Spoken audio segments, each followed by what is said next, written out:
খবর 24 সাথে আপনাকে স্বাগত। নতুন নতুন খবর জানার জন্য আমাদের চ্যানেলে চোখ রাখুন।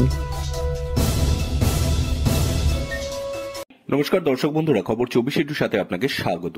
চলতি সপ্তাহে বৃহস্পতিবার জাতীয় শিশু সুরক্ষা কমিশনের চেয়ারম্যান প্রিয়াঙ্ক কানুনগো আঁচল গার্লস হোস্টেল নামক ওই হোম সারপ্রাইজ ভিজিটে যান।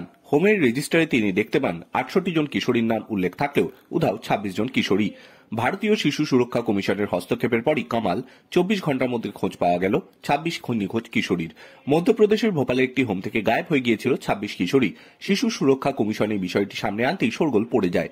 শুরু হয় রাজনৈতিক চাপানুতরও। ঘটনা 24 ঘন্টা কাটতে না কাটতেই শনিবার মধ্যপ্রদেশে পুলিশের তরফে জানানো হলো ওই নিখোঁজ 26 কিশোরীর খোঁজ পাওয়া গিয়েছে।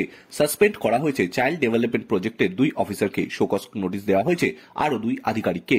যে শিশু ও নাবালিকদের মাথার উপরে ছাদ নেই তাদের ঠিকানা ছিল এই হোম। কিন্তু হঠাৎই একদিন সামনে আসে চাঞ্চল্যকর নানা তথ্য।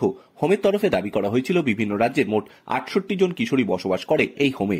কিন্তু শিশু সুরক্ষা কমিশন অভিযান চালিয়ে দেখতে পান হোমে মাত্র 42 জন নাবালিকা রয়েছে, 26 কিশোরীর হদিশ নেই।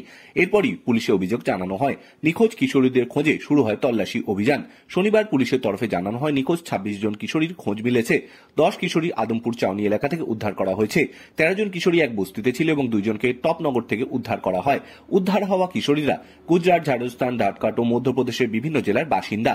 কিভাবে ওই কিশোরীরা শহরের বিভিন্ন প্রান্তে পৌঁছলো, সেখানে তারা কি করছিল তা খতিয়ে দেখা চলছে। চলতি সপ্তাহে বৃহস্পতিবার জাতীয় সুরক্ষা কমিশনের চেয়ারম্যান প্রিয়াঙ্ক কানুনগো আঁচল গার্ল হোস্টেল নামক ওই হোমে সারপ্রাইজ ভিজিটে যান এবং সেখানেই তিনি এই খবর জানতে পারেন।